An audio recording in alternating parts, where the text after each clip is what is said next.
अस्सलाम वालेकुम मेरे प्यारे रीडर्स, कैसे हैं आप सब। उम्मीद करती हूँ सब खैरियत से होंगे और मुझे उम्मीद है कि आप सबको मेरा ये नावल बहुत पसंद आ रहा होगा।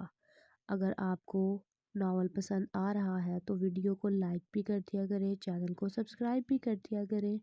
और मैं एक दिन में 2 एपिसोड्स या 2 पार्ट्स अपलोड करती हूँ एक एपिसोड के, तो आप लोग टाइम से रीड कर लिया करें।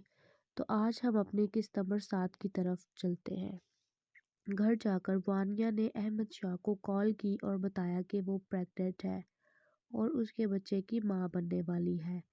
ये सुनकर अहमद शाह के तोते उड़ गए। तुम पागल पागल तो नहीं हो गई कहीं? ऐसा कैसे हो सकता है? अभी के अभी ख़त्म करवा दो इस बच्चे को, अहमद शाह ने तलख लहजे में कहा। मैं तो खुद भी ये बच्चा नहीं चाहती। सब तुम्हारा कसूर है अहमद शाह। अब बताओ क्या करूं मैं? मुझे नहीं पता, मगर इस बच्चे को जितना जल्दी हो सके ख़त्म करवाओ। अहमद शाह ने ये कहकर कॉल बंद कर दी। क्या इंसान है ये, इसे कोई परवाह ही नहीं है मेरी, वानिया ने बात जाकर महविश को बताई। अरे ये क्या कह रही हो तुम? शादी से पहले तुम्हें उसके इतना करीब नहीं जाना चाहिए था वानिया। महविश, मुझे क्या पता था ये सब हो जाएगा। बताओ अब मैं क्या करूं? अहमद शाह ने तो साफ लफ्ज़ों में कह दिया है कि इस बच्चे को जल्द से जल्द ख़त्म करवाओ। अहमद शाह को ये सब पहले सोचना चाहिए था ना, मगर एक बहुत बड़ा फ़ायदा हुआ है तुम्हें इस बच्चे से। महविश ने वानिया के पेट की तरफ देखते हुए कहा। वो क्या? क्या फ़ायदा हुआ है, मुझे भी बताओ जल्दी, वानिया ने बेसब्री से पूछा। अगर तुम इस बच्चे को पैदा करोगी तो तुम्हें उससे फ़ायदा ये होगा कि ये अहमद शाह की दौलत का इकलौता वारिस बन जाएगा और इसमें सिर्फ तुम्हारा ही फ़ायदा है। अरे वाह महविश, ये तो मैंने सोचा ही नहीं। अब तो ये बच्चा मैं इस दुनिया में ला कर ही रहूँगी, अहमद शाह चाहे कुछ भी कहे, वानिया ने कहा। हाँ बहुत अच्छे। और अब तुम अहमद शाह से मिलो और उसे समझाओ इस बारे में। हाँ तुम फिक्र नहीं करो, उसको तो मैं बहुत अच्छे से समझा लूँगी। अहमद शाह को कुछ समझ नहीं आ रही थी कि उसके साथ ये सब क्या हो रहा है। ये क्या खबर सुना दी वानिया ने मुझे? ऐसा नहीं हो सकता बिल्कुल भी। अहमद शाह ने गुस्से से अपना हाथ टेबल पर मारते हुए कहा। अहमद शाह ने एक तो डॉक्टर्स को कॉल की और वानिया का अबॉर्शन करवाने की उनसे बात की, मगर कोई भी ये काम करने को तैयार नहीं था। अहमद शाह बहुत परेशान हो गया कि अब क्या होगा। अहमद शाह की सेक्रेटरी अंदर दाखिल हुई और कहा कि सर आपकी 11 बजे एसपी कंपनी के साथ मीटिंग है। मैं आज कोई भी मीटिंग अटेंड नहीं करूँगा, कैंसिल कर दो सब मीटिंग्स, अहमद शाह ने गुस्से से कहा। वानिया ने दोबारा अहमद शाह को कॉल की कि मैं तुमसे मिलना चाहती हूँ, मुझे बहुत ज़रूरी बात करनी है तुमसे। तुम क्यों मुझे बार बार कॉल करके तंग करती हो? हर वक्त मैं तुम्हें वक्त नहीं दे सकता। अहमद शाह, ये अपने घर की टेंशन और अपनी उस बीवी का गुस्सा तुमने मुझ पर ही क्यों निकालना होता है? थोड़ी देर तक मुझे घर से लेने आओ, अब आगे मैं कुछ नहीं सुनूंगी। ये कहकर वानिया ने कॉल बंद कर दी और तैयार होने के लिए चली गई।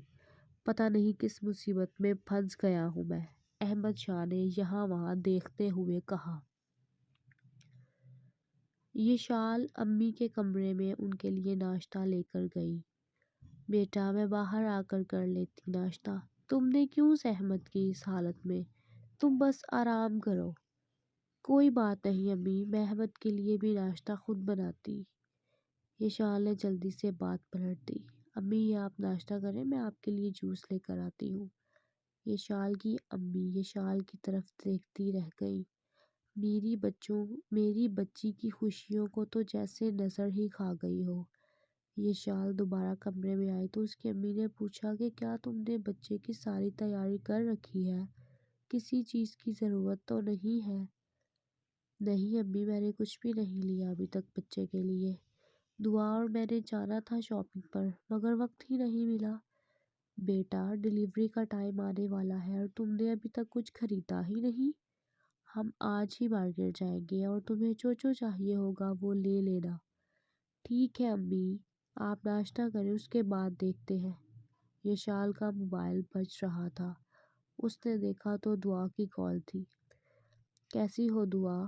میں ٹھیک ہوں بھابھی، آپ کیسی ہیں؟ طبیعت کیسی ہے آپ کی؟ میں بھی بالکل ٹھیک ہوں دعا۔ بھابھی کب آ رہی ہیں آپ واپس؟ میں اور امی بچے کے لیے بہت ساری شاپنگ کر کے آئے ہیں۔ ارے واہ بھائی، میں بھی آج امی کے ساتھ جاؤں گی شاپنگ پر۔ بھابھی ہمارے ساتھ چلے نا۔ اور آپ گھر کب آ رہی ہیں؟ تم کر تو آئی ہو شاپنگ، اب امی کے ساتھ چلی جاؤں گی۔ بھابھی آپ بس مجھے یہ بتایا واپس کب آ رہی ہیں؟ میرا بالکل بھی دل نہیں لگتا آپ کے بغیر۔ یہ شال دعا کو اداس نہیں کرنا چاہتی تھی۔